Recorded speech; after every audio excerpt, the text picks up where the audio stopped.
무리를 건넌 믿음이란 제목으로 하나님의 말씀 증거하도록 하겠습니다. 지난주 우리는 오병이어 사건에 대해서 함께 나누는데, 이건 출애굽 때 하나님께서 만나로 광야의 이스라엘 백성들을 배불리 먹이셨던 것과 같은 예수님의 이 메시아 되심을 가장 잘 나타내 보여주는 사건이라고 했습니다. 그래서 사복음서에 다 기록이 되어 있다고 그랬죠. 그리고는 또다시 그분의 메시아 되심을 나타내 보여주시는데, 그게 오늘 본문 말씀입니다. 그러니까 오늘 본문은 오병이어 사건하고 연결되는 말씀입니다. 그래서 이렇게 시작을 합니다. 45절, 46절 한번 보겠습니다. 예수께서 즉시 제 아들을 재촉하사 자기가 무리를 보내는 동안에 배 타고 앞서 건너편 벳사다로 가게 하시고 무리를 작별하신 후에 기도하러 산으로 가시니라.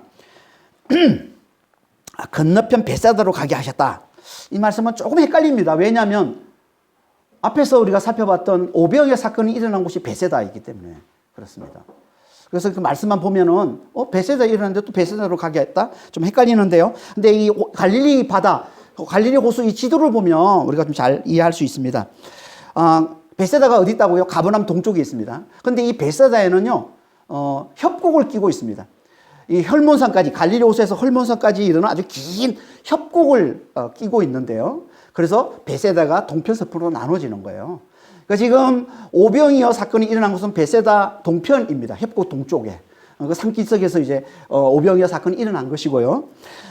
그리고 이제 예수님께서 제 아들을 그 서편으로, 협곡을 끼고 있는 그 벳사다 그 서편으로 가라고, 그 방향으로 가라고, 그래서 가버나움으로 가도록 그렇게 지금 예수님이 말씀하고 있는 겁니다. 이게 건너편 벳사다라는 거예요.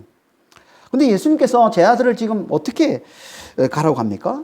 즉시 가라고 재촉했다, 이렇게 얘기를 하고 있습니다. 이 말은 곧 무슨 말이에요?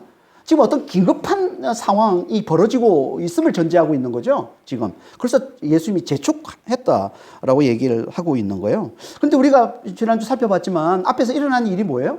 예수님께서 이게 오병 이후로 장정 5,000명을 먹인 그 사건이잖아요. 그거밖에 기록이 되어 있지 않습니다. 마가복음에 보면은. 그러니까 이것만 봐서는 알 수가 없어요. 무슨 긴급한 문제가 발생했는지. 그래서 우리 이제 병행 본문을 봐야 되는데, 요한복음 6장에 보면, 이 병행 본문인 요한복음 6장에 보면은 이렇게 말씀하고 있습니다. 오병이어 사건이 일어나온 이후에 일어난 일을 이렇게 얘기하고 있습니다. 14절, 15절입니다. 그 사람들이 예수께서 행하신 이 표적을 보고 말하되 이는 참으로 세상에 오실 그 선지자라 하더라. 그러므로 예수께서 그들이 와서 자기를 억지로 붙들어 임금으로 삼으려는 줄 아시고 다시 혼자 산으로 가시니라. 그러니까 예수님이 오병이어로 5,000명을 배불리 먹이신 이 표적을 보고는 사람들이 그가 구약에서 말한 오실 선지자, 메시아를 얘기하는 거예요. 그러니까 메시아라고 여기고는 예수를 억지로 왕으로 삼으려 했다라고 얘기를 하고 있는 거예요. 이건 곧 뭘 의미하는 겁니까? 이건요, 예수님과 제자들에게 그 십자가의 길을 가야만 하는 그 사명을 회방하는, 그 방해하는 유혹이 될 뿐만 아니라, 이게 알려지면은 지금 예수님을 배척하고 대적하고 있는 이 바리새인들과 종교 지도자들, 그리고 정치 지도자들이 바로 예수님과 제자들을 반역죄로 몰아 죽일 수 있는 큰 빌미를 제공해주는 그런 위기 상황인 거죠, 지금 이게. 그래서 예수님 항상 사람들에게 복음을 전해서 이들의 이 잘못된 메시아관, 잘못된 메시아관이 뭐예요? 메시아, 유대인들이 기다리고 있는 메시아가 누구예요? 자신들의 육신의 배부름을 가져다 주는 자를 메시아로 여겼던 거예요. 근데 실제로 진짜 메시아는 뭐예요? 죄를 용서해서 우리에게 영생을 가져다 주시는 분이잖아요. 우리 죄를 다 사해 주셔서 우리에게 영생을 가져다 주는, 이게 진짜 메시아인데, 이 유대인들이 기다리고 있는 메시아는 자신들의 배를, 육신의 이 배, 육신의 문제를 해결해 주는 뭐 그런 메시아를 기다리기 때문에 이 잘못된 메시아관을 깨트리고 올바른 메시아관을 가진 이 제자들을 세울 때까지 예수님께서는 어떻게든 이 지도자들의 이 공격의 빌미를 제공하지 않기 위해 항상 조심해 오지 않았습니까? 그래서 능력을 행하실 때도 가능하면 바리새인들이 없는 곳에서 능력을 행하시고, 또 능력을 행할 때마다 고침받은 자들에게 뭐라고 그래요? 신신당부하잖아요. 이걸 아무에게도 얘기하지 마라. 그래서 심히 경계하고, 그래서 심히 그걸 알리지 말라, 그렇게 경계했다라고 얘기하고 있습니다. 근데 지금 육신의 배부름에 사로잡힌 자들이 대놓고 지금 그 많은 무리들이 대놓고 예수를 왕으로 삼으려 하고, 이건 예수님 보실 때는 이거는 엄청난 위기 상황인 거죠. 그래서 제자들에게 즉시 배를 타고 떠나가라 라고 재촉을 하고, 당신은 홀로 기도하러 산으로 올라가셨다, 이렇게 얘기를 하고 있는 겁니다. 뭘 말하는 거예요? 예수님을 왕으로 삼는다고 해서 다 좋은 게 아니라는 거예요, 지금.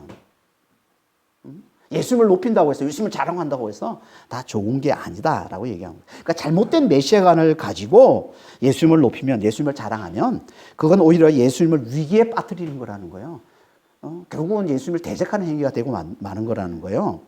지금도 마찬가지입니다. 잘못된 메시아관을 가지고 예수를 높이면, 다시 말해서 교회에서 육신의 배부름, 육신의 이 성공을 위해서 예수님을 자랑하고 예수님을 높이고 있으면, 옛날 하는 얘기가 뭐 육신이 잘 된 거 가지고 뭐 하나님을 높이고 하나님 자랑하고, 하나님이 내가 믿었더니 하나님 나를 육신적으로 이렇게 잘 되게, 이것만 맨날 자랑하고 그러고 있으면 이게 곧 뭐라는 거예요?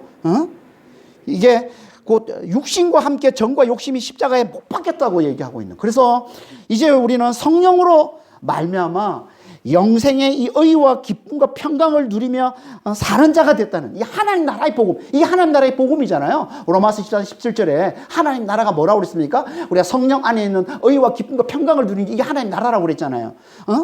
이 하나님 나라의 복음을 아무것도 아닌 것으로 만들어버리는 거예요. 맨날 와서 우리가 육신을 자랑하고 있으면, 육신의 잘됨, 육신의 성공, 육신의 배부름, 이런 거 가지고 자랑하고 있으면, 교회 와가지고, 그럼 결국 하나님의 나라의 이 복음은 아무것도 아니에요. 완전히 무너지게 만들어버리는 거죠. 이건 곧 그리스도의 몸된 교회가 무너지고 마는 거라는 거예요. 이게 예수님을 대적하는 행위가 되고 마는 거라니, 결국. 그러니까 잘못된 메시아관이 그만큼 위험한 겁니다. 이 잘못된 메시아관으로 겉으로는 예수님을 높이는 것처럼 보이지만 실제로는 예수님을 대적하는 이런 행위를 주님 앞에 내놓지 않으려면 우리가 어떻게 해야 됩니까? 기도해야 된다는 거예요. 그래서 예수님께서 기도하러 산으로 가셨다라고 말씀을 하고 있는 겁니다. 예수님이 마가복음에서 이제 예수님이 기도하러 가셨다라고 분명하게, 아주 명확하게 말씀하고 있는 본문이 3번 나옵니다. 3번. 한 번은 마가복음 1장 35절이고, 그리고 또 한 번은 오늘 본문이고, 그리고 또 한 번은 나중에 이제 마가복음 14장에 나오는데요. 마가복음 1장에서는 우리가 살펴봤지만 어떤 내용입니까? 많은 환자들이, 많은 병자들이 예수님께 고침받으러 나오잖아요. 그 늦도로 그 병자들을 치유하다가 새벽 미명에 예수님께서 어떻게 하세요? 새벽 미명에 한적한 곳에 가서 기도하러 가셨다, 이렇게 얘기하고 있잖아요. 그리고는 예수님께서 뭘 회복하십니까? 당신의 사명, 사명을 회복하죠. 내가 전도하러 왔다. 사명을, 주님이 주신, 하나님이 주신 사명을 회복하고는 제 아들에게 다른 마을로 가자, 거기서 전도하리니 내가 이를 위해 왔다라고 얘기하고 있는 거예요. 그러니까 사명을 확인하고, 그리고 새 힘을 얻는 그런 기도의 모습을 보여주고 있는 거죠. 마가복음 14장에서도 마찬가지입니다. 마가복음에서도 예수님께서 기도하러 가셨다라고 말씀하고 있는데, 어떤 상황이냐면 십자가를 지기 바로 전날, 십자가로 바로 지은 날 어디 가십니까? 겟세마네 동산에 올라와서 기도하시는 말씀이잖아요. 그리고 기도하시고는 그 십자가를 지는 그 사명을 다시 한번 확인하시고, 그리고 담대히 십자가의 길로 걸어가시죠. 이게 기도라는 거예요. 그러니까 예수님이 기도하러 가신 말씀들은 다 위기 상황에서 당신의 소명과 사명을 다시 확인하고 새 힘을 얻게 됨을 보여주는 말씀들이에요.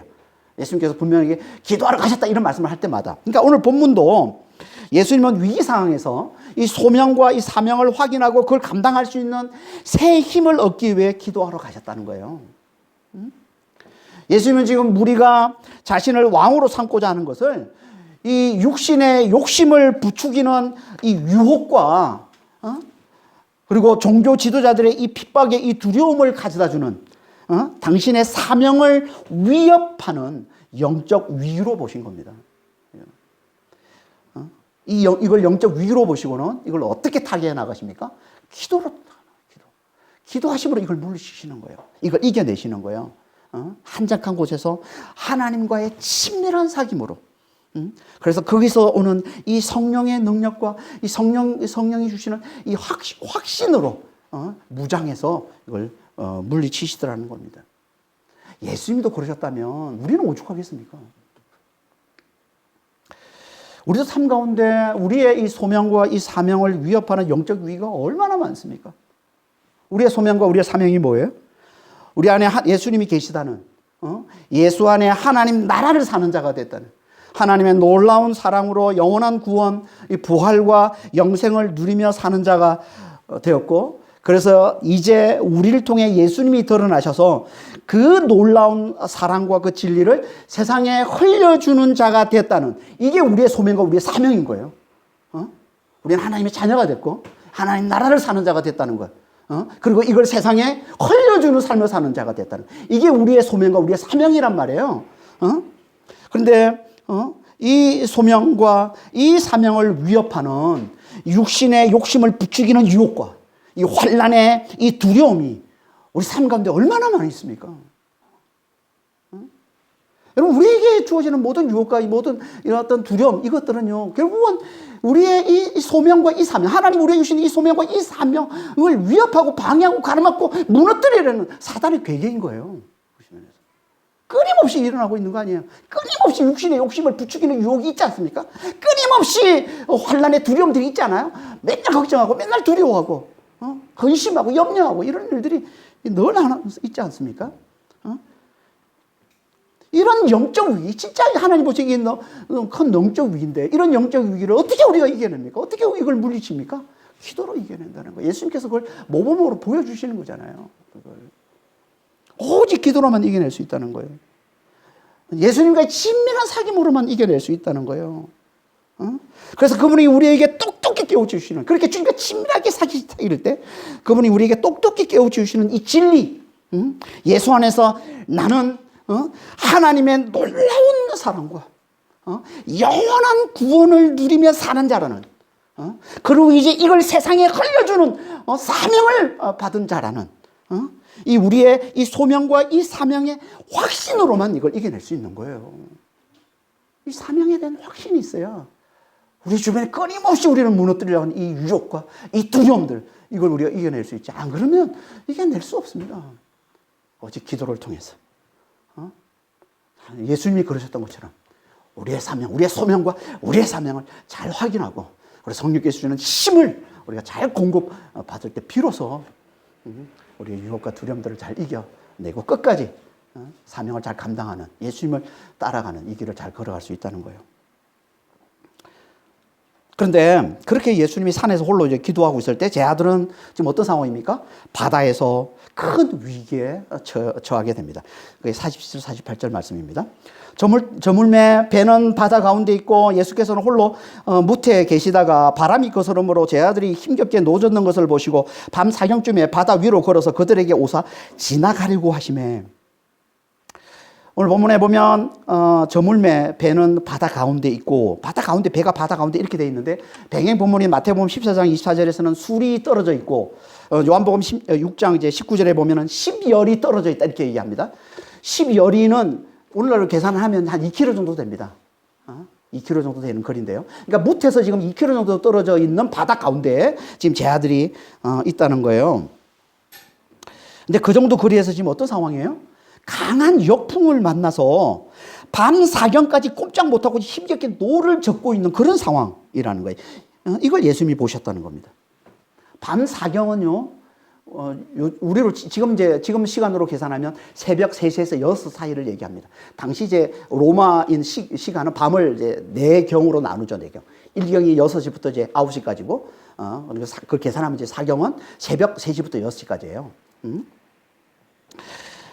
그러니까 오병이어 사건 후에 예수님께서 즉시 배를 타고 떠나라 재촉해서 이제 떠났으니까 적게 잡아도 지금 제자들은 뭐 6시간, 한 7시간 가량을 지금 바다에서 강한 역풍을 만나서 풍랑을 만나서 지금 그 사투를 벌이고 있는 그런 상황인 거예요, 지금.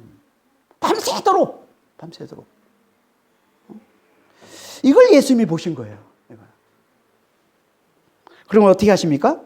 제자들을 구원하기 위해 물 위로 걸어서 오셨다라고 말씀하고 있습니다. 물 위를 걸어서 오셨다. 물 위를 걷는 건 당연히 배가 없어서 물 위를 걸었겠지만, 하여튼 물 위를 걷는 거, 이거는 뭘 보여주는 거예요? 예수님이 하나님 되심을, 예수님 안에 하나님이 계심을, 그분의 메시아 되심을 아주 강력하게 보여주는 장면인 거죠. 물 위를 걸어서 제자들에게 오셨다는 이 말씀이에요. 그러니까 이건 그냥 뭐 사람이 할 수 없는 일을 행하신 어떤 초능력을 행하신 분이시다. 뭐 이 정도가 아니라 영적인 더 깊은 의미로 보면요. 이건 어떤 의미냐면 그분은 모든 악을 멸하시고 당신 백성들을 구원해내시는 하나님이심을, 메시아이심을 보여주는 말씀인 거예요. 모든 악을 멸하시고. 이게 물, 바다 위를 걸어가시는 것이 아니라 바다는요, 고대 당시에 바다는 악한 자의 처소입니다. 악한 자의 처소. 당시 사람들은 다 바다를 악의 처소로 여겼던 거예요. 그래서 성경에 보면은 성경 창세기부터 계속 뭐 전지서나 시편이나 다 보면 악한 자가 누구예요? 악한 자를 뭐라고 표현합니까? 뱀, 용 이렇게 표현하죠. 그 뱀, 용이라는 단어를 뭐로 쓰냐면 탄인이라고 쓰는데 이 탄인이 실제로 뭐냐면 창세기 1장 20절에 보면 바다의 큰 물고기 이게 탄인이에요. 바다의 큰 물고기 이걸 가지고 악한 자의 비유로 쓰는 거예요. 악한 자의 어떤 상징으로 쓰는 거예요. 이 탄인이라는 이 단어. 이게 용이에요. 이게 뱀이에요. 그리고 요한계시록에 보면 또 잘 나오죠. 12장, 13장에 보면은 적그리스도 첫째 짐승이 어디서 나옵니까? 바다에서 올라오잖아요. 바다에서. 그러니까 이 바다는 당시 고대에서는 바다는 악한 자의 처소, 악한 자가 있는 곳 이런 의미로 봤던 겁니다.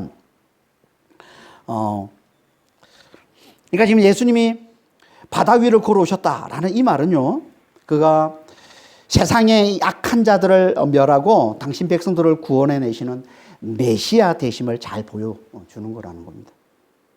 이는 마치 하나님께서 애굽을 멸하시고, 애굽은 악한 세상을 상징하는 곳이잖아요. 이 애굽을 하나님 멸하시고 그곳에 있는 당신의 백성 이스라엘을 구원해내신 걸 뭐로 보여줍니까? 홍해를 가르시고 홍해 바다를 가르시고 거기서 이스라엘은 구원해내시고 애굽 군대를 몰살시키신 것으로 보여준 것 같은 거예요. 이걸 통해서 하나님은 이 악의 처소, 악한 자들이 가득한 이 악의 처소인 이 바다까지 지배하시는 분, 이 바다까지 다스리시는 분이 하나님이심을 보여주고 있는 거예요. 홍해를 통해서, 홍해를 가려서 이스라엘은 구원하시고 애국 군대를 다 몰살시킨 이 사건을 통해서 바다까지 하나님께서 다스리심을 잘 보여주고 있는 건데요. 그래서 하나님의 권능을 이렇게 말씀하고 있는데 욥기 9장 8절에 그가 홀로 하늘을 펴시며 바다 물결을 밟으시며 바다를 밟으시는 분, 하늘을 펴시고 바다를 짓밟으시는 분, 이게 하나님의 권능이라는 거예요. 이분이 누구라는 거예요? 이분이 예수님이심을 보여주는 게 이게 예수님께서 바다 위를 걸어오셨다라는 말씀이라는 겁니다. 그러니까 이 말씀은 앞에 오병이어 사건과 함께 하나님께서 출애굽한 당신 백성들을 홍해에서 바다를 다스려 구원해 주시고 광야에서 만나로 배불려 먹여 구원해 주신 것처럼 그렇게 예수님도 당신 백성들을 광야에서 배불려 먹여 구원해 주시고 또 바다를 다스려 구원해 주시는 당신 백성들을 구원해 주시는 제 아들을 구원해 주시는 메시아로 오신 분임을 강력하게 보여주고 있는 그런 말씀인 거죠. 이걸 보고 반복해서 예수님의 메시아 되심을 광야에서 만나로 배불려 먹여주신과 또 바다를 다스려서 당신 백성을 구원해주시는 이 두 이야기를 통해서 강하게 다시 한번 아주 강조해서 보여주고 있는 겁니다. 그래서 이걸 통해서 바다든 광야든 바다 광야 이게 뭐예요? 대표적인 어떻게 보면 우리가 살아날 수 있는 죽음과 같은 가장 절망적인 환경이 바다하고 광야 아닙니까? 그러니까 바다든 광야든 그 어떤 상황에서도 예수는 반드시 우리를 책임지시고 반드시 우리를 구원하시는 우리의 구원자 메시아 되심을 잘 깨닫고 좀 확실히 깨닫고 그것만을 굳게 의지하라는 거예요. 이게 예수님의 이 물 위를 이 바다 위를 걸어오심을 통해서 우리에게 깨우쳐 주는 진리라는 겁니다.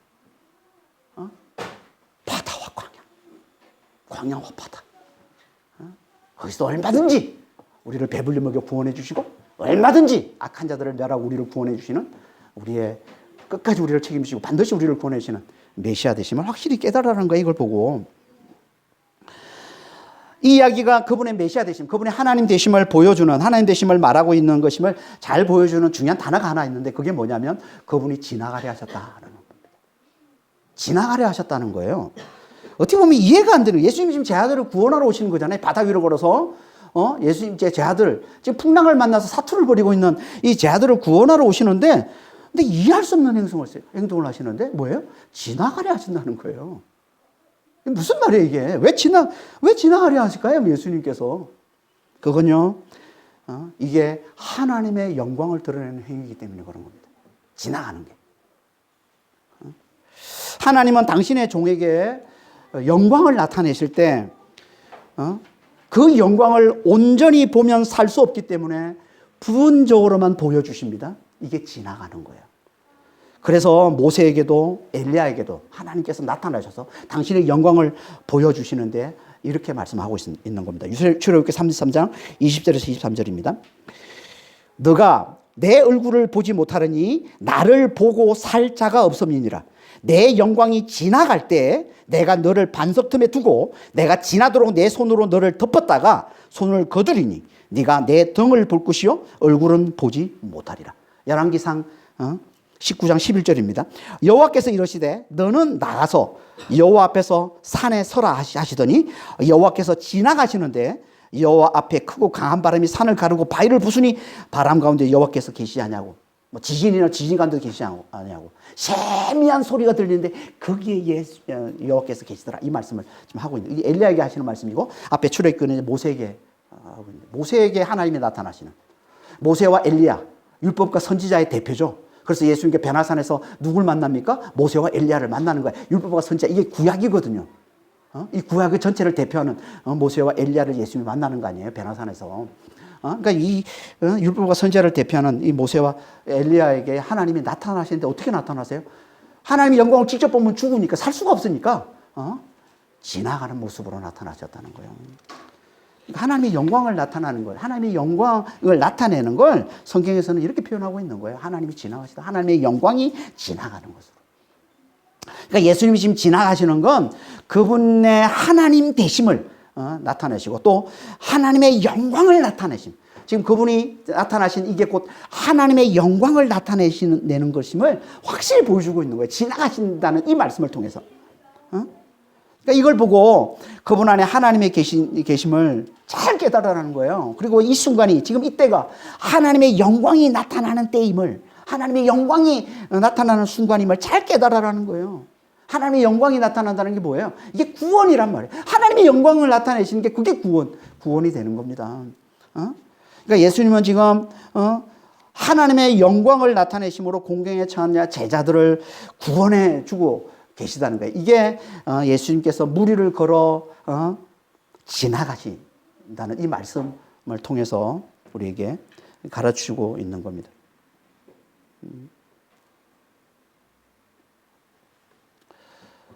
그러니까 예수님이 하나님이심을 잘 깨달으라고 지금. 이렇게 어떻게 보면 하나님의 영광을 나타내는 모습으로까지 그렇게 보여주면서 예수님이 하나님 되심을 제 아들에게 확실히 깨우쳐 주기를 예수님이 원하시고 있는 거죠. 왜요? 그래야 믿음에 굳게 설 수 있습니다. 예수님이 하나님이심을 잘 깨달아야 믿음에 굳게 설 수 있기 때문에 그덕그덕 예수님께서 이걸 확실하게 당신이 하나님이심을, 당신이 하나님의 영광을 나타내시는 분이심을 이렇게 확실히 보여주고 계신 거라는 거예요. 하지만 아직 영적으로 둔했던 제 아들은요, 이걸 알아보지를 못합니다. 그래서 49절 50절 이렇게 말씀하고 있는 거예요. 제 아들이 그가 바다 위로 걸어오심을 보고 유령인가 하여 소리 지르니 그들이 다 예수를 보고 놀랍니다. 이에 예수께서 그들에게 말씀하여 이르시되 안심하라 내니 두려워하지 말라. 당시 유대인들에게 밤에 유령을 보는 건요, 재앙을 의미합니다. 재앙. 특히 악한 자의 처소인 이 바다에서 밤에 유령을 만난다는 건요, 자신들에게 이제 더 큰 해악이 닥칠 것으로 그렇게 여기는 거예요. 그래서 모두가 놀라서, 모두가 소리 질렀다. 놀라서 소리 질렀다. 이렇게 얘기를 하고 있는 겁니다. 안 그래도 지금 환란인데, 지금 풍랑을 만나서 지금 큰 환란을 당하고 있는 상황인데, 이제 유령까지 봤으니, 이제 더 큰 환난을 겪게 될 것이라고, 이제 죽을지도 모른다고 생각하고, 너무 두려워하고, 이게, 여기 놀라다는 말은 불안해하고 두려워하는 걸 얘기하는 거야. 그게 막 흔들리는 걸 얘기하는 거예요. 너무 불안해해서 소리 질렀다고 얘기하는 겁니다. 이게 예수님을 믿어도 육체로만 알고 믿는 제자들의 모습인 거예요. 육체로만 알고 믿는 제자들의 모습. 무슨 말이에요? 그들은 예수님과 함께 하면서 그분의 능력이 나타나는 걸 볼 땐, 환호하고 예수님을 잘 믿지만 그분이 눈에 보이지 않고, 환난이 찾아오면 지금 그분께 순종해서 가는 길인데, 지금 제자들은 예수님이 가라고 해서 가는 거예요, 지금 바다를. 그런 상황임에도 예수님께 지금 예수님 말씀에 순종해서 가는 길에 만난 그런 환난임에도 또다시 금방 그분의 하나님 되심, 곧 그분 안에 있는 하나님의 이 사랑, 이 놀라운 사랑과 이 능력을 잊어버리고 두려움에 사로잡히더라는 거예요. 눈에 보이지 않으니까 예수님이. 그렇게 자주, 그렇게 많이 그분의 하나님 되심의 놀라운 사랑과 능력을 경험하고도, 앞에서 계속 경험해 왔잖아요. 예수님이 놀라운 능력과 놀라운 사랑을 경험해 왔잖아요. 그래서 그렇게 그런데도 계속 눈에 보이는 환난을, 문제, 풍랑, 이런 것을 만나면 거기 두려움에 빠지는, 거기에 넘어지고 마는 거. 이게 뭐예요? 이게 믿음의 연약함인 거예요. 예수님은 지금 제자들의 연약한 믿음을 계속 연단하고 계시는 겁니다, 지금. 이런 연약한 믿음에서 잘 자라나려면 어떻게 해야 될까요? 하나님 말씀을 잘 들어야죠. 다시 말해서 두려움에 사로잡힌 제자들을 찾아오셔서 들려주시는 주님의 위로의 말씀을 잘 들어야 우리가 이 연약한 믿음에서 우리가 잘 자라나올 수 있지. 그렇지 않으면 하나님 말씀을 잘 듣지 않으면, 주님의 위로의 말씀을 잘 듣지 않으면 믿음에서 자랄 수가 없는 겁니다. 그래서 예수님께서 오셔서 제자들을 위로하는 말씀을 주시는 거예요. 안심하라, 내니 두려워 말라. 안심하라, 내니 두려워 말라. 이건 예수님이 자주 바울에게 나타나 주셨던 말씀이고, 당신의 종들에게, 베드로에게 예수님이 자주 나타나 주셨던 말씀이고, 내가 너를 사랑한다. 내가 너와 함께한다. 내가 절대 너를 떠나지 않을 것이다. 이 위로의 말씀을 잘 들어야 되는 거예요. 이게 예수님이 하나님께서 야곱에게 찾아서 주셨던 말씀이고, 하나님의 종들에게, 아브라함에게, 모세에게 하나님 찾아 주셨던 말씀이잖아요. 그러니까 우리가 위기에 처할 때, 우리 어려움에 처할 때, 주님은 항상 우리를 찾아주셔서 반드시 위로의 말씀을 들려주셔서 우리를 다시 회복시켜 주시고, 다시 믿음에 굳게 서는 자로 하나님 그렇게 세우시고, 항상 언제나 주님은 우리가 누구보다 우리를 잘 아시고 늘 우리와 함께 하시는 그 하나님은 우리가 위기를 만날 때, 우리가 불안해할 때, 우리가 두려움에 사로잡힐 때 반드시 우리를 찾아주셔서 항상 이 위로의 말씀을 들려주십니다. 내가 너를 사랑한다. 내가 너와 함께하고 있다. 두려워하지 마라. 안심하라. 항상 이 말씀을 들려주세요. 늘 바울이, 우리 사도행전에서 살펴봤지만 바울이 항상 이 말씀을 듣잖아요. 위기 가운데 있을 때마다, 두려움에 사로잡힐 때마다 주님이 찾아오셔서 이 말씀을 들려주지 않습니까? 그러니까 늘 이 말씀을 잘 듣는 자가 되어야 된다. 항상 주님은 들려주세요. 여기 계시기에, 우리가 아까 찬양했던 것처럼 여기 계시기에 주님은 항상 들려주신다고. 불안할 때, 우리가 두려움에 사로잡힐 때 우리가 어떻게 하기만 하면? 주님께 집중하기만 하면, 우리가 주님께 집중하기만 하면 이 음성을 들을 수 있어요. 이 위로의 말씀을 들을 수 있다니까. 주님이 들려주시는 이 말씀을 들을 수 있다니까. 안심하라, 내니 두려워하지 말라. 내가 너를 사랑한다. 내가 너를 지켜준다. 내가 너와 함께 할 것이다. 끝까지 내가 너와 함께 할 것이다. 라는 이 위로의 말씀을 우리에게 항상 들려주십니다. 내가 주님께 집중하기만 하면. 그러니까 이 주님께 집중하는 게 너무너무 중요한 거예요. 그리고 주님께서 주시는 이 말씀, 안심하라, 내니 두려워하지 말라라는 이 말씀 속엔요, 당신의 하나님 되심을 선포하는 말씀이 담겨 있는 말씀이에요. 이 말씀은. 그 핵심 단어가 내니라는 말이에요. 내니. 내니 이렇게 번역을 했지만 그냥 나다 이런 말이에요. 그러니까 직역하면 나다 이런 말인데, 이걸 헬라어로 하면 에고에임이에요. 에고에임이. 에고에임이. 에고에임이라는 이 말은요, 예수님이 쓰실 때는 그냥 일반적인 그런 나다 이런 의미 아니에요. 훨씬 더 깊은 의미가 있습니다. 이건 하나님이심을 나타내는 단어, 호칭이에요. 나다, 에고 에이미. 출애굽기 3장 14절에 보면 모세가 하나님을 만납니다. 모세를 이스라엘 백성들에게 보내서 이스라엘을 구원해내시고 애굽에서 구원해내기 위해서 이제 모세를 보내시는 장면이죠. 출애굽기 3장에 보면. 그래서 하나님이 모세를 찾아와요. 근데 모세는 백성들에게 하나님이 나를 보냈었는데 하나님이 누구야 물어보면 대답할 게 없잖아요. 그래서 하나님 이름을 물어봅니다. 하나님 이름이 뭡니까? 누가 저를 보냈다고 얘기할까요? 백성들이 물으면 대답을 해야 되는데 누가 보냈다고 얘기할까요? 하나님 이름이 뭡니까? 당신의 이름이 뭡니까? 이렇게 물어봐요. 그래서 하나님께서 당신의 이름을 친히 가르쳐주신 이름이 이 이름인 겁니다. 에고 에이미. 이게 창세기 3장 14절인데요. 이게 히브리어로 하면 에흐의 아쉐르 에흐의 말인데 이걸 영어로 하면 어떻게 되면 I am who I am 이런 말이고요. 이걸 헬라어로 하면 에고 에이미 호스 에고 에이미라는 말이에요. 여기서 말하는 스스로 있는 자라는 단어가 나는 스스로 있는 자다라는 이 말이 이게 에고 에이미예요. 이 주어를 3일적으로 바꿔서 우리가 부르는 하나님의 이름 이게 여호와, 더 정확한 이름은 야훼인 겁니다. 야훼. 에고 에이미는 하나님이 하신 말씀이에요. 나는 스스로 있는 자. 이게 정확히 말하면 에흐예라는 말이고요. 이게 헬라어로 에고 에임이라는 말이에요. 그러니까 예수님이 이 단어를 쓸 때는 항상 하나님의 이름을 나타내는 의미로 쓰는 거예요. 그래서 이 단어가 가장 많이 쓰이고 있는 복음서가 요한복음인 겁니다.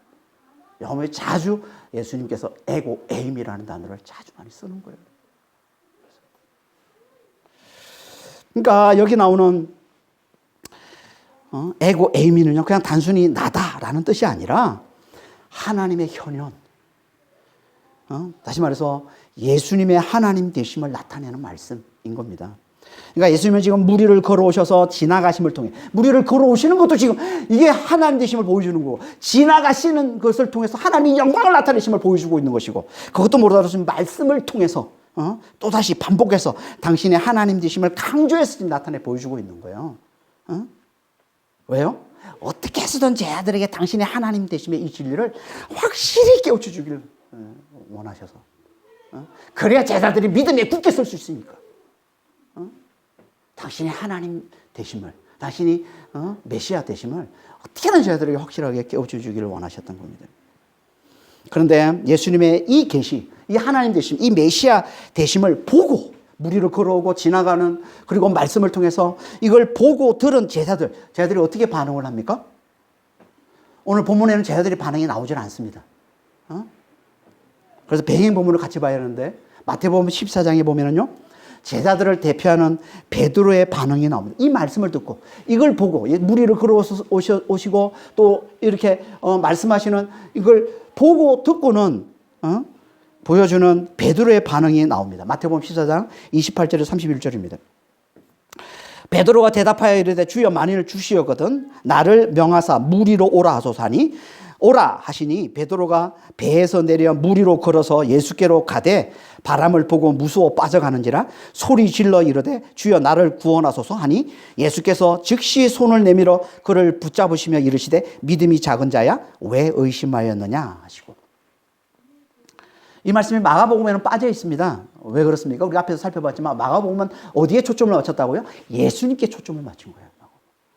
그래서 예수님께 집중해서 기록을 했기 때문에 주변에 있는 이야기들은 많이 생략이 되어 있는 게 이제 마가복음인 거예요. 하지만 이제 마태복음에는 이 이제 에피소드가 실려 있는 거죠. 그러니까 이 말씀이 무슨 말씀이에요? 지금 예수님이 바다 위를 걸어서 제 아들 와서 막 불안에 떨고 있는 두려움에 사로잡힌 제 아들에게 오셔서 안심하라 내니 두려워하지 말라라는 말씀을 주시자 제 아들이 이제 예수님이라는 걸 이제 알아봤잖아요. 말씀을 듣고. 그러자 그 제 아들을 대표하는 베드로가 담대해져서 예수님께 이렇게 요구했다는 거예요. 나를 명하사 물 위로 오라 하소서. 베드로가 왜 이런 요청을 했는지 정확히 알 수 없습니다. 설명이 나오질 않으니까. 하지만 우리는 이 베드로의 이 기질상 우리가 베드로 이 성경을 통해서 베드로의 기질을 여러 군데 많이 보여주지 않습니까? 베드로는 다혈질이에요. 생각보다 행동이 앞서는 자잖아요, 항상. 그러니까 지금 주님을 보고 너무 반가워서 가만히 있질 못하는 그 성향을 드러내고 있는 것일 수도 있고, 또 하나는 오병이의 이 기적에서처럼 여기서도 물 위를 걷는 이 기적, 이 엄청난 이 하나님의 이 능력에 동참하고 싶어 해서 그래서 예수님께 요청했다, 이렇게 볼 수도 있습니다. 정확하게는 알 수는 없어요. 중요한 건 베드로는요, 주님이라면 얼마든지 자기를 물 위로 걷게 하실 수 있다고 믿었다는 겁니다. 그래서 담대히 주님께 구한 거예요. 나를 명하사 물 위로 오라 하소서. 그러자 주님이 오라 라고 말씀하셨고, 그 말씀에 의지해서 그가 배에서 내려 물 위를 걸어 예수께로 갔다 라고 말씀하고 있습니다. 우리 한글 성경에는 다 분사처럼 이렇게 써 있어가지고 명확하지 않은데, 원어를 보면 동사로 되어 있습니다. 배에서 내려 물 위를 걸어 예수께로 갔다, 이렇게 되어 있습니다. 걸어 간 거예요, 예수님께로. 예수님의 말씀을 의지했더니 물 위를 걷는 놀라운 능력을 행하더라는 거예요, 베드로가. 놀랍지 않습니까? 말씀을 의지했더니, 예수님의 말씀을 의지해서. 그래서 많은 사람들이 이걸 보고 자신들도 이런 능력이 있으면 좋겠다라고 생각하죠. 많은 사람들이. 하지만 베드로 외에 이런 능력을 행한 사람은 아무도 없습니다. 간혹 이단들이나 자신들이 마치 특별한 하나님의 사람인 것처럼 나타내기 위해서 이런 능력이 내게 나타났다, 이런 헛소리를 하는 이단들이 가끔 있기는 있지만, 어디 중앙 땡땡 교회 같은 그런 데서 이제 그렇게 얘기하기도 하죠. 이단들은 이제 이렇게 얘기하지만 베드로 위에 누구도 이런 능력을 행한 자는 없습니다. 없습니다. 뭘 보여주는 거예요? 이건요, 예수님이 제 아들에게 귀신을 쫓는 능력을 주신 것처럼 믿는 자들에게 당신과 똑같은 능력을 행할 수 있게 해주셨음을 보여주기 위해 주신 거라는 거예요. 다시 말해서 이 능력이 실제 우리 삶에 필요해서 주신 게 아니라, 아니잖아요. 물 위를 걷는 능력이 무슨 우리 삶에 뭐가 필요 있습니까? 우리 삶에 필요해서 주신 게 아니기 때문에 이거는 표적으로 주신 거라는 거예요. 표적으로.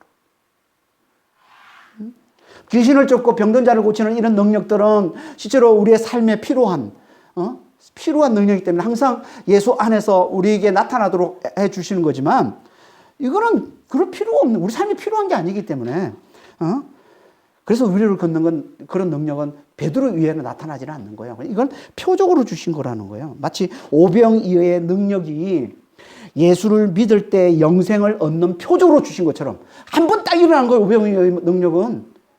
그 외에 누가 또 오병이어의 능력을 행했다, 이건 없잖아요. 그러니까 예수를 믿을 때 우리가 영생을 얻는다, 믿을 때 영생을 얻는 표적으로 주신 것처럼 이것도 표적으로 주신 거라는 거예요. 무슨 표적으로 주신 겁니까? 예수를 믿을 때 우리가 바다를 짓밟는 자가 된다는, 세상을 이기는 자가 된다는, 이 악한 세상을 이기는 자가 된다는 표적으로 주신 것. 이게 물 위를 걷는 거라는 겁니다. 그러니까 이건 바다가 상징하는 세상이 마치 풍랑처럼 우리를 삼키려 덤벼들어도 우리가 그것에 사로잡히질 않고 그 안에서, 예수님 안에서 풍랑 가운데서도 그게 조연해서 예수님 안에서 성령으로 자유와 기쁨과 평강과 이 안식을 누리면서 이웃에게 하나님이 기뻐하시는 이 사랑과 이 진리를 잘 흘려주는 삶을 사는 것, 이게 물 위를 걷는 믿음이라는 겁니다. 그러니까 예수를 제대로 믿을 때 우리가 다 성령의 능력으로 세상을 이기며 살게 되는 것, 이게 바다 위를 걷는 능력인 거예요. 세상은 끊임없이 바다의 풍랑처럼 우리를 삼키려 덤벼들어도 우리가 예수 안에서 거기에 사로잡히질 않고 성령의 능력으로 자유와 기쁨과 평강과 안식을 누리면서 하나님의 놀라운 사랑과 능력을 누리면서 이걸 우리 이웃들에게 이 세상에 잘 흘려주는 삶을 사는 이게 바다 위를 걷는 능력이라.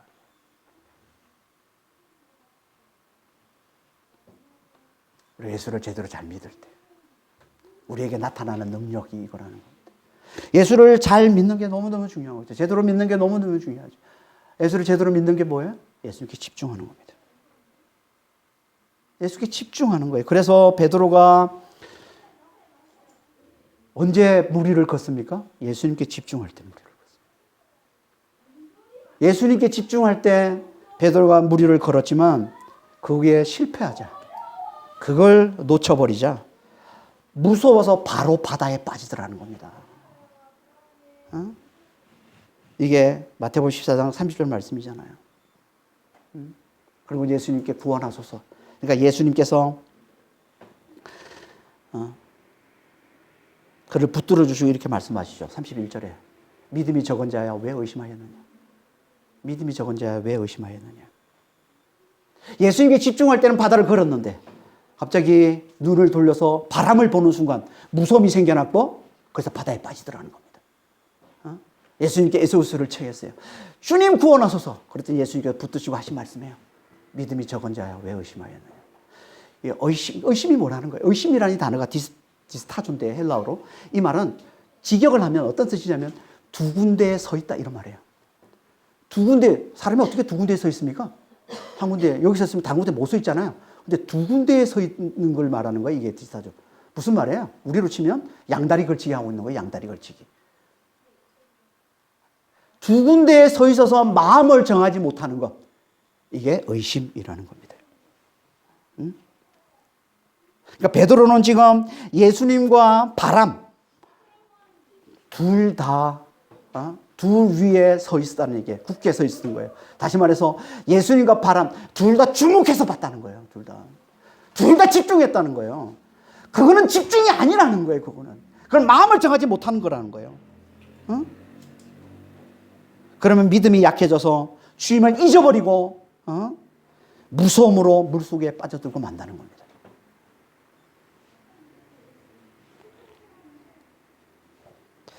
그래서 이걸 다른 말로 적은 믿음이라고 하는 거예요. 믿음이 없어지는 거예요. 그래서 적은 믿음.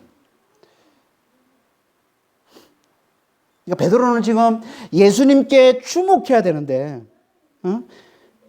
예수님께 주목했다가 또 바람에도 주목함으로 예수님과 바람에 함께 주목했기 때문에 믿음의 능력을 잃어버리고 무서움이 생겨나서 물속에 빠졌다는 겁니다. 이게 베드로의 믿음이라는 거예요. 제자들을 대표하는 베드로의 믿음. 다시 말해서 이게 모든 제자들의 믿음. 지금 배에 있는 제자들의 믿음을 베드로를 통해서 보여주고 있는 거예요. 지금 집중할 때 예수님께 집중할 때 무리를 걷는 이 엄청난 능력을 경험하고 누리는 그가 눈을 돌려서 바람을 보는 순간, 바람을 주목하는 순간, 바람에 집중하는 순간 무서움이 생겨나서 물속에 빠져들고 마는. 이게 지금 베드로를 통해서 보여주는 제자들의 믿음이라는 거죠. 그래서 제자들은 다 마찬가지예요. 그래서 예수님이 배에 오르자 바람이 그치는 걸 본 제자들의 반응을 이렇게 얘기하고 있어요. 51절 52절에 배에 올라 그들에게 가시니 바람이 그치는지라 제자들이 마음에 심히 놀라니 이는 그들이 그 떡 떼시던 일을 깨닫지 못하고 도리어 그 마음이 둔하여졌음이라. 예수님이 배에 오르자 바람이 그칩니다. 그러니까 뭘 보이는 거야? 예수님이 함께 하심이 곧 구원임을 잘 보여주고 있는 거예요. 예수님과 함께 하는 게 구원인 거예요. 이걸 알아보는 게 교회인 겁니다. 그러니까 이거는 교회를 보여주는 얘기예요. 예수님과 함께하는 자들. 그래서 구원을 받아 누리는 자들. 이게 교회라는 것을 오늘 배의 비유를 통해서 보여주고 있는 겁니다. 그런데 제자들은 지금 이걸 보고 심히 놀랬다 이렇게 얘기합니다. 심히 놀랬다. 여기 놀랬다라는 이 단어가요. 언제 앞에 나오냐? 바로 앞에 나오는데 언제 나오냐면 회당장의 딸이 죽었다 살아나는 걸 보고 사람들의 반응을 나타낼 때 이렇게 이 단어를 같은 단어를 쓰고 있는 거예요. 심히 놀랬다. 심히 놀랬다. 이거 지금 뭐예요? 지금 제자들이 지금 예수님이 함께 하심으로 바람이 그치는 걸 보고는 마치 죽은 자가 살아나는 걸 본 것처럼 너무 심하게 놀랬다는 거예요. 근데 그 이유를 뭐라고 얘기합니까? 그게 52절 말씀이잖아요. 마음이 둔해져서 그분이 행하신 오병의 능력을 잊어버렸기 때문에 그렇다라고 얘기하고 있는 거예요. 아니, 지금 몇 시간 전에 일어난 일인데, 오병이어 이적이. 그렇잖아요, 지금. 그 전날, 저녁에 일어난 일이잖아요. 그 오병이어 사건이 끝나고 나서 지금 한 6시간, 7시간 지났습니까, 지금? 근데 그걸 지금 까맣게 잊어버리더라는 거야, 이걸. 응?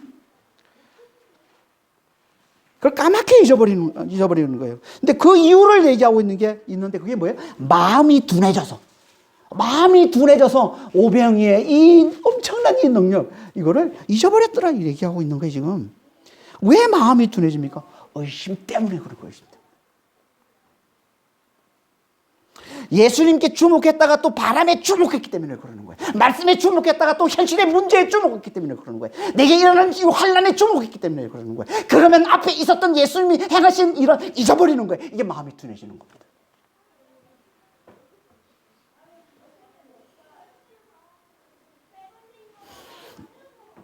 그래서 예수님의 능력을 이제 예수님이 다시 배울러서 바람이 그치는 엄청난 능력을 예수님이 행하는 거 보고 마치 그걸 처음 보는 것처럼 심히 놀라는 거예요. 처음 보는 것처럼. 이걸 예수님이 뭐라고 한다고요? 믿음이 적은 자야. 믿음이 적은 자야. 왜 의심하였느냐. 이게 제자들의 믿음이라는 거예요.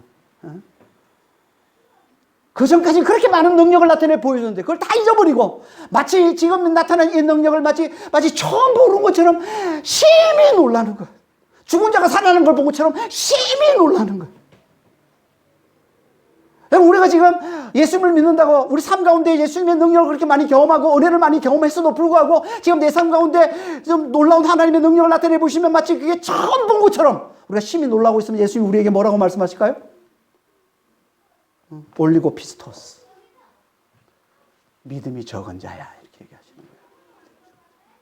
거예요. 왜냐냐?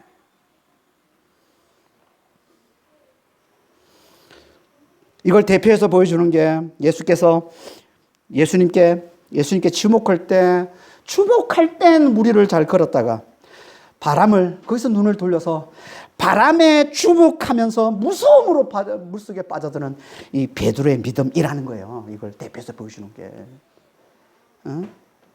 이 믿음으로는 절대 바다 위를 걸을 수 없다는 거예요. 이 믿음으로는 절대 우리를 삼키려 덤벼드는 이 세상의 이 풍랑을 이겨낼 수 없다는 거예요. 이 믿음으로는 절대 세상이 끊임없이 우리를 공격하는 이 환난과 이 악한 자들의 이 괴계를 물리칠 수가 없다는 거예요. 이겨낼 수가 없다는 거예요. 늘 두려움으로, 늘 무서움으로, 늘 걱정으로, 늘 불안함으로 살 수밖에 없다는 겁니다. 이 믿음으로는.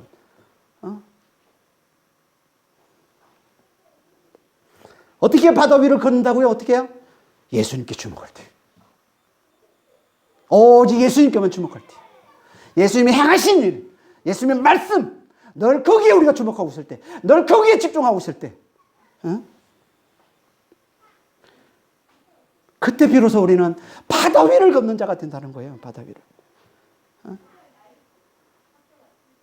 우리를 삼키려 덤벼드는 세상의 그 어떤 풍랑도 이겨내는, 거기에 사로잡히지 않는, 그것에 초연하는 예수 안에서 내 주변에서 끊임없이 세상의 풍랑이 우리를 삼키려 덤벼들어도 우리는 예수 안에서 자유와 기쁨과 평강과 안식을 누리면서 그 하나님의 놀라운 사랑과 그 능력과 그 진리를 세상에 흘려주는 이 삶을 잘 살 수 있다는 거. 언제 예수님께 주목할 때, 예수님께 집중할 때, 예수님이 행하신 일, 예수님의 그 말씀에 우리가 집중할 때, 그때 비로소 우리는 무리를 걷는 능력을 살아낼 수 있다는 겁니다. 그러니까 우리가 믿음이 연약한 건 뭐예요? 주님께 주목하지 않기 때문에 그런 거죠. 주님께 집중하지 않기 때문에 그런 겁니다. 주님과 함께, 더 정확히 말하면 주님과 함께 세상에 주목하고 있기 때문에, 주님과 함께 세상에 집중하고 있기 때문에, 말씀에도 집중하고 내 현실의 문제에도 집중하고 있기 때문에 이걸 예수님은 뭐라 본다고요? 이게 의심이라는 거예요. 이걸 작은 믿음이라고 예수님 말씀하시는 겁니다. 예수님이 행하시는 걸 잊어버리는 거예요. 내가 세상의 문제에 집중할 때, 내가 그전에 아무리 예수님께 집중했더라도 내가 다시 현실의 문제에 집중하면 우리는 예수님이 행하시는 걸 잊어버립니다. 예수님 말씀을 잊어버립니다. 그래서 두려움과 걱정에 사로잡혀 사는 거예요. 이게 의심이라는 거예요. 이게 적은 믿음이라는 거예요.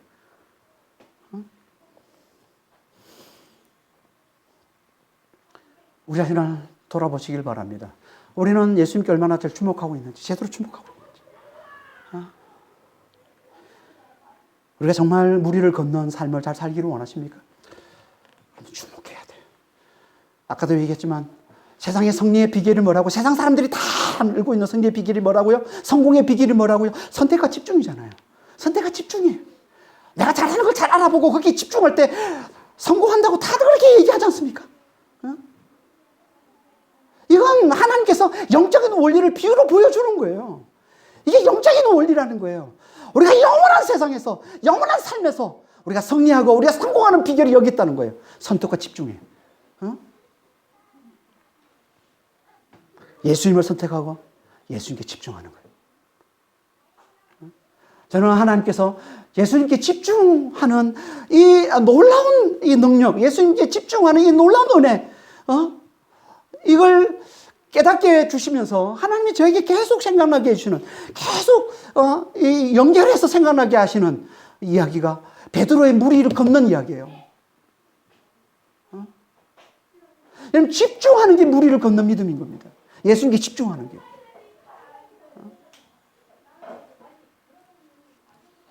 예수님께 집중할 때 주님이 그러시는 거예요. 이게 무리를 걷는 믿음을 사는 거야. 이게 무리를 걷는 믿음을 사는 거야. 세상에 휩쓸리지 않는, 세상에 사로잡히지 않는, 세상의 그 풍랑의 그 환란의 그 문제, 거기에 휩쓸리지 않는, 그걸 짓밟는, 그 위를 걷는, 무리를 걷는 믿음인 거야. 뭐가? 예수님께 집중하는 거예요. 예수님께 주목하는 거예요. 여러분, 이거 잘 깨달으시길 바랍니다. 우리는 예수님께 집중해야 하나님의 놀라운 구원을 누리는 무리를 걷는 삶을 잘 살아낼 수 있습니다. 이걸 에피소드로 보여주고 있는 이야기가 53절에서 56절까지 말씀해요. 읽고 마치겠습니다. 건너가 게네사렛 땅에 이르러되고 배에서 내린 사람들이 곧 예수신 줄 알고 그 온 지방으로 달려 돌아다니며 예수께서 어디 계시다는 말을 듣는 대로 병든자를 침상째로 메고 나아가니 아무데나 예수께서 들어가시는 지방이나 도시나 마을에서 병자를 시장에 두고 예수께 그의 옷가에라도 손을 대게 하시기를 간구하니 손을 대는 자는 다 성함을 얻으니라. 게네사렛은요, 베보남, 가브남 서쪽에 있는 큰 도시입니다.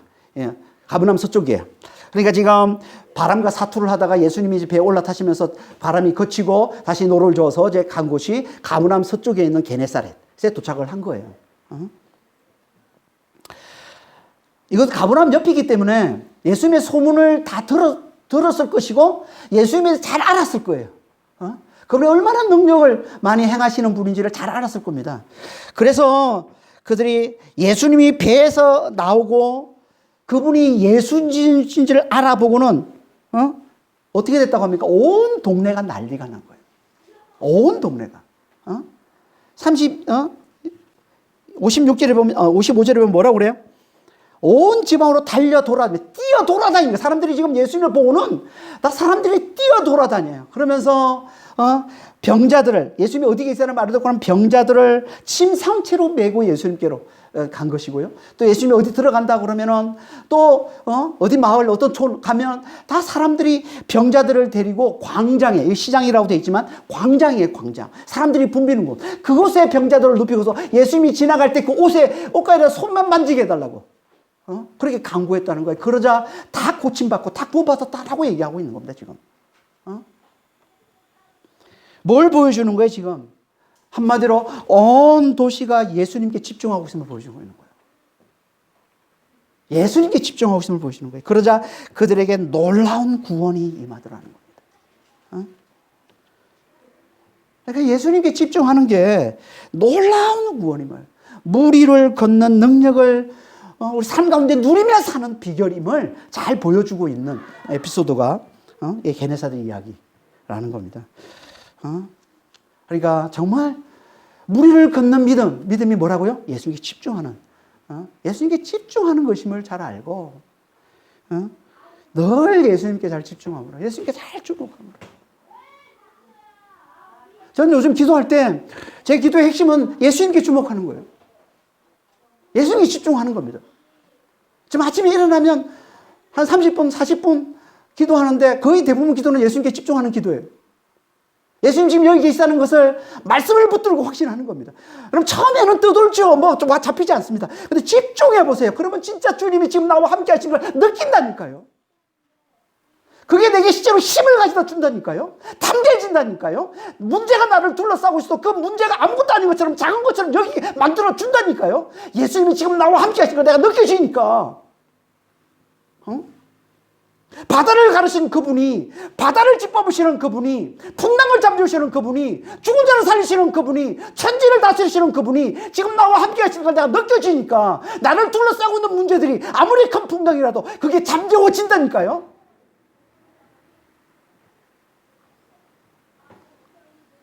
이게 바다를 걷는 믿음인 겁니다. 이게 무리를 걷는 믿음인 거예요. 주님께 집중할 때. 일 잘 깨달으시고 모두가 다 정말 예수님께 집중하는, 늘 집중하는, 여러분 집중할수록 집중이 쉬워져요. 예수님의 능력을 더 잘 느끼게 돼요. 옛날에는 2시간 동안 기도해야 하나님이 지금 나와 함께 하시고 하나님의 음성을 듣는 그런 일들이 지금은 몇십 분, 30분도 안 걸립니다. 하나님이 나와 함께 하시는 걸 느끼는 게, 하나님 내게 말씀 주시는 걸 느끼는 게 30분도 안 걸려요.